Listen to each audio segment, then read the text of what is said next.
Hoy día es difícil pensar o acordarse de cómo era ese Chile de hace 30 años.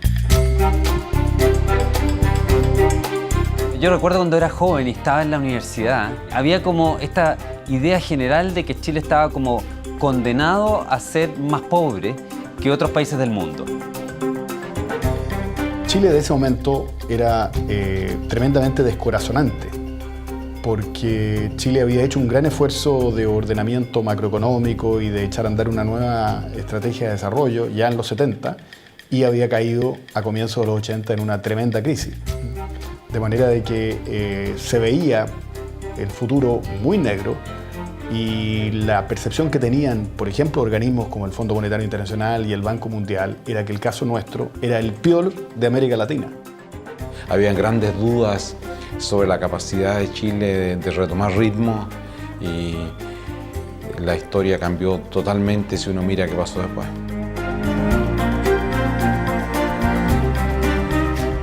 Lo más notable de esta evolución de estos 30 años es que en este periodo, simplemente abriendo espacios de libertad para el emprendimiento, para que comerciemos con el resto del mundo, para que las personas realmente desarrollen las ideas que tienen, logramos pasar de ser los chilenitos a ser el país de mayor ingreso per cápita de Latinoamérica. Y un país que hoy día tiene $23.000 per cápita y que cuando hablábamos hace 30 años atrás éramos un país de apenas medido a moneda constante de $8.000 per cápita. Ha comenzado a temblar y la luz se ha cortado. El acierto de René Castillo capta algunos detalles mientras la gente huye del lugar y se escuchan dramáticos gritos y llamados a la tranquilidad.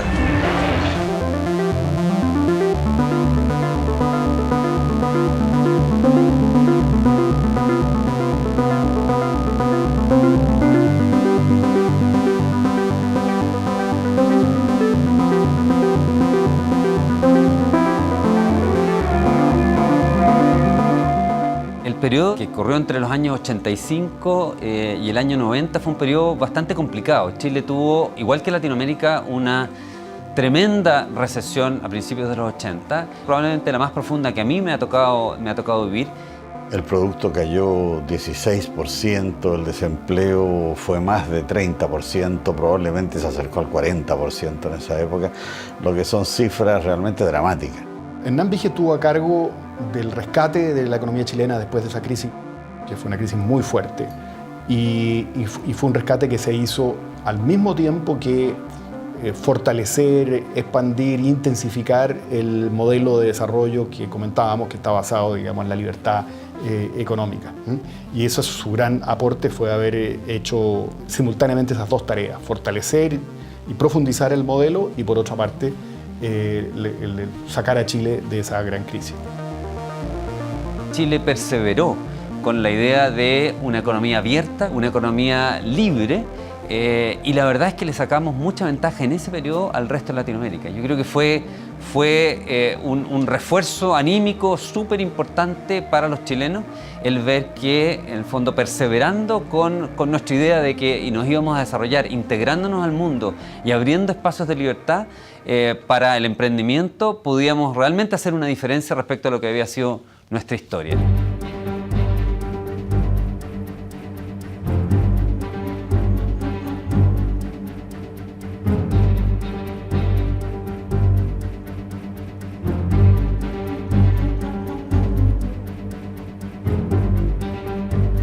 Señor Vigi, 29,4%.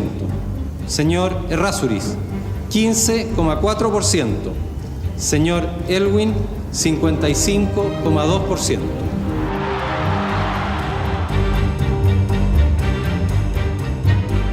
Después del regreso a la democracia del año 90 en adelante, había bastante incertidumbre respecto de si se iba a mantener un poco las bases del modelo económico que había estado imperando en Chile en los últimos 15 años, o si íbamos a hacer un retroceso completo y íbamos a volver, digamos, a un poco el Chile de los 60 o volver a ser, digamos, como el resto de los países latinoamericanos. ¡Alegres del triunfo obtenido!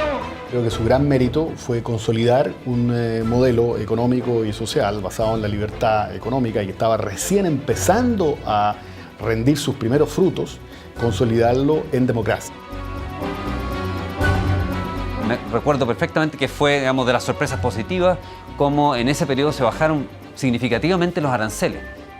Y se comenzó con esta idea de hacer acuerdos de libre comercio para reforzar la integración de Chile al resto del mundo. Una decisión que a mí me parece crucial, adoptada en el gobierno de Aylwin, que fue la rebaja de aranceles aduaneros desde el 15% al 11%. Y fue un periodo de alto crecimiento, fue un periodo en el cual las tasas de crecimiento en Chile fueron superiores al 7%. Entonces, un país en el que había mucho por hacer, que volvía, ¿no es cierto?, a integrarse al mundo, tanto políticamente como económicamente, y que esa integración significó, digamos, un boom económico muy importante. Sí, es verdad, es verdad. Marcelo Ríos es número uno. Etcétera. Durante su detención, lo visitó en Londres y luego fue a recibirlo al aeropuerto. Los años 90, yo diría que entre el 90 y el 97 fueron años de un boom económico espectacular, con tasas de crecimiento altas.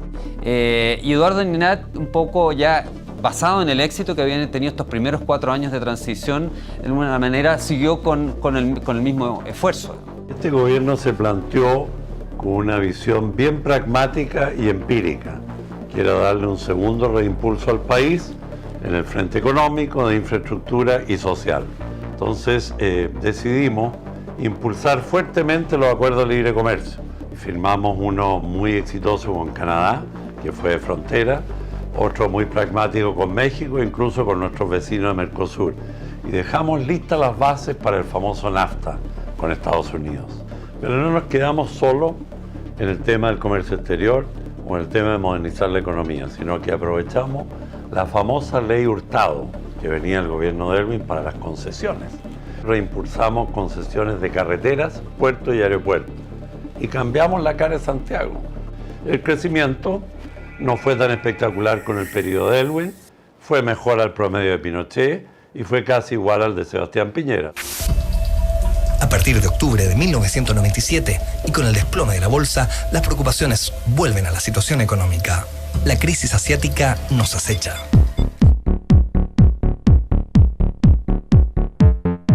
Hacia el final de ese gobierno, Chile fue golpeado nuevamente por una crisis que se llamó la crisis asiática, y la verdad que fue, de nuevo, una crisis bastante dura. De hecho, duró bastante tiempo.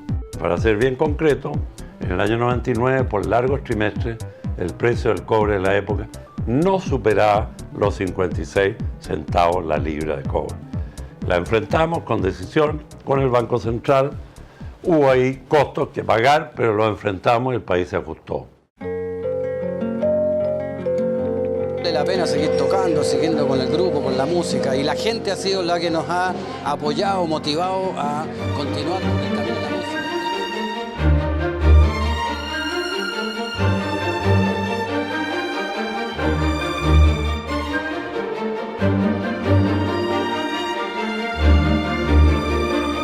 Cada uno de los gobiernos de Chile a partir de los 90 ha tenido como su sello. Y yo te diría que en el caso de Nicolás Izaguirre, su sello es haber puesto en práctica el tema de la regla de superávit estructural. Que en realidad lo que hizo fue básicamente ordenar de alguna manera lo que ya venía aplicándose en años anteriores y ayudó después, bajo el gobierno siguiente, a enfrentar la gran bonanza del cobre sin que se desordenaran las cuentas públicas.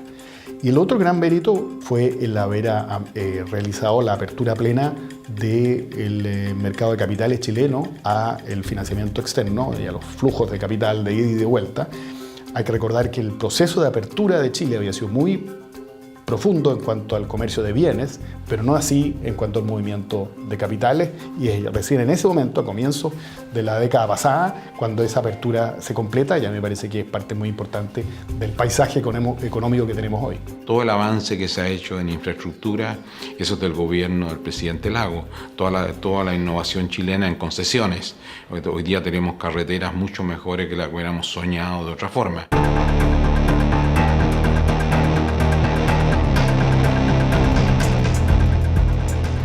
Este año debutan con sus protestas el 26 de abril.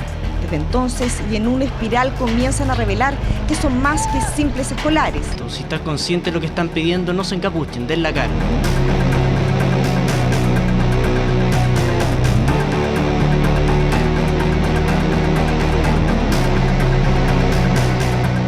En situaciones como esta, cuando baja la marea, queda muy claro quién tiene el traje de baño bien puesto y quién no.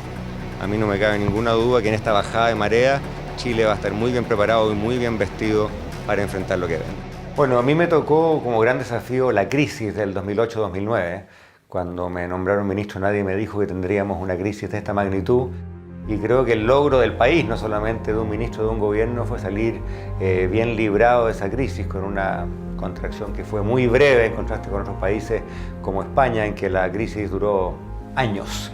Creo que el gran mérito fue el atenerse a un manejo presupuestario prudente, encuadrado en la regla fiscal, pese a que había una gran bonanza del cobre que hacía tremendamente tentador aumentar muy fuertemente el gasto público.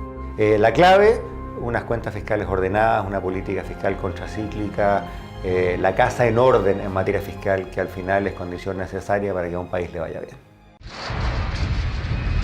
3:34 minutos es la hora en que se registró el movimiento telúrico. Muertos aumenta en más de un 100% de ayer a hoy. Regiones del Maule y Biobío reciben el golpe más duro, rescatan a 20 personas de un edificio colapsado.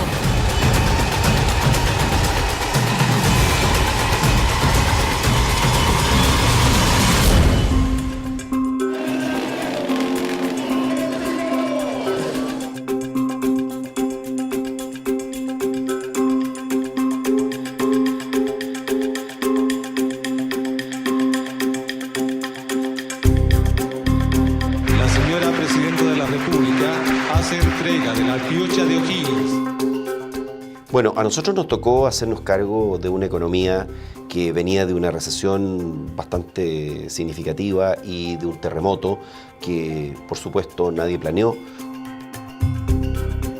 Eso significó abordar el problema de la reconstrucción junto con el programa de gobierno. Y logramos hacer ambas cosas. Y creo que con orgullo podemos decir cumplimos. Fue una responsabilidad del Ministerio de Hacienda arbitrar los medios para que se pudiera reconstruir el país en un costo que se estimó en alrededor de 8.400 millones de dólares. Parte de esto fue con la emisión de bonos externos, parte con un aumento moderado de impuestos. Creo que tiene mucho que ver también con el mercado de capitales. Muy poco después que esto se hizo, ya el año 2010, las clasificadoras de riesgo internacionales mejoraron la clasificación de riesgo país de Chile justamente por la forma responsable en que habíamos abordado la reconstrucción del país. Decidimos recurrir a un menú de opciones, dentro de las cuales la recuperación del crecimiento económico fue muy importante. Y eso me trae al punto que creo que es básico y que nos enorgullece como gobierno haber podido recuperar la capacidad de crecer de Chile y de crear empleo. Creamos más de 1 millón de empleos en 4 años. Y esto todo lo hace Chile y es muy interesante, lo hace a diferencia de lo que ocurrió en los países europeos. Los países europeos dieron un salto en términos de ingreso, de desarrollo, de infraestructura, endeudándose muy fuerte. Chile lo hace manteniendo este sello, ¿no es cierto?, muy característico de Chile, que es, digamos, siendo súper consciente de sus finanzas públicas, controlando, digamos, el que el Estado no genere este problema a las próximas generaciones de cómo pagar deuda.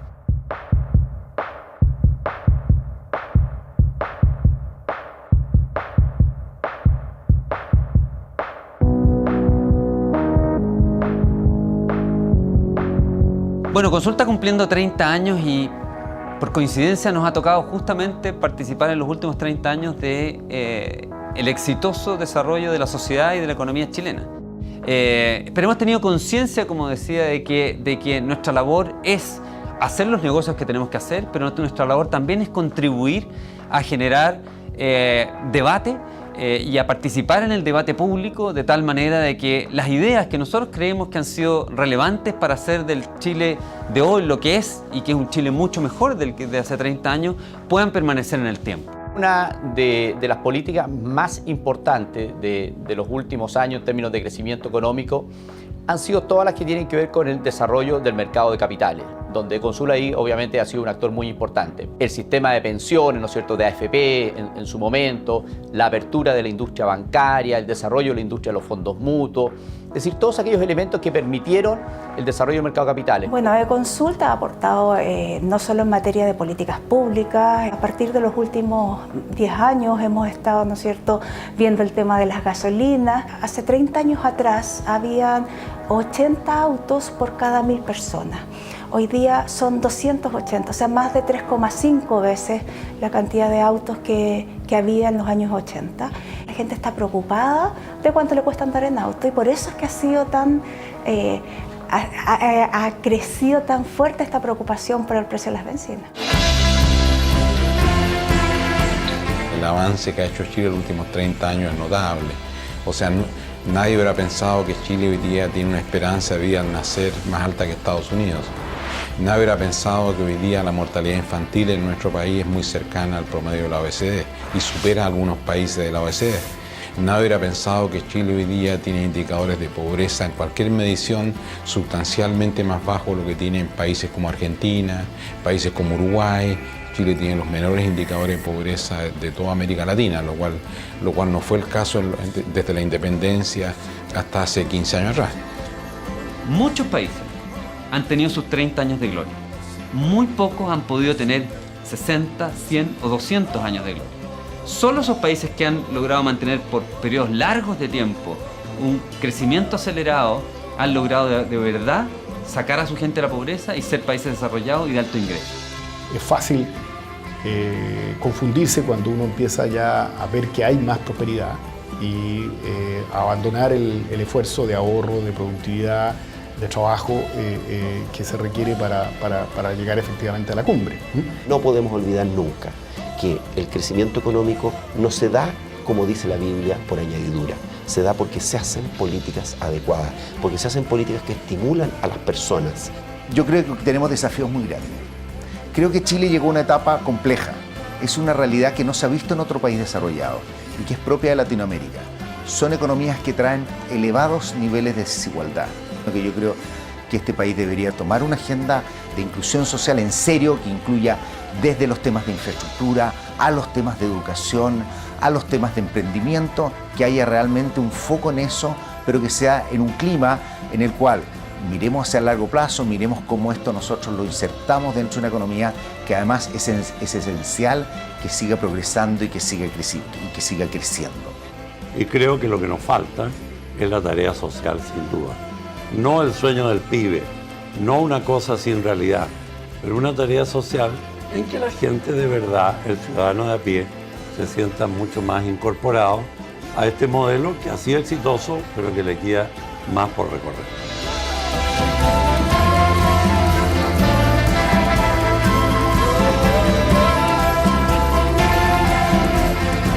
El desafío de Chile hoy día todavía es grande. Si bien somos el país de mayor ingreso per cápita en Latinoamérica, la verdad es que estamos lejos de los promedios de los países desarrollados. El promedio del ingreso per cápita de los países de la OECD, por ejemplo, es de cerca de $40.000. Chile tiene $23.000, o sea, nos queda todavía un salto grande.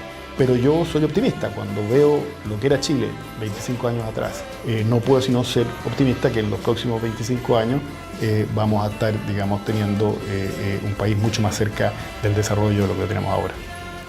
A mí me gusta que los chilenos nos pongamos desafíos grandes. Yo creo que justamente en los últimos 30 años hemos mostrado que nos podemos poner desafíos súper altos y lograrlo. Me encantaría que, no sé, al menos el 80% de los chilenos que hoy vive tuviese el nivel de vida, el estándar de vida, llámalo el nivel de ingreso del 10% más rico de la población. Lo que me anima de eso es que cuando miren los últimos 20 años y veo los datos de la encuesta CACEN, si uno toma desde el 90 y toma los datos, efectivamente al año 2011 el 80% de los chilenos había logrado tener el estándar de vida del 10% más rico el año 90. O sea, esto que yo planteo como un desafío casi imposible de alcanzar es lo que Chile hizo en los últimos 20 años. El desafío entonces es volver a hacer lo mismo. Yo creo que Chile debiese plantearse estos desafíos altos de volver, ojalá, a repetir estos 30 años que hemos tenido en los próximos 30.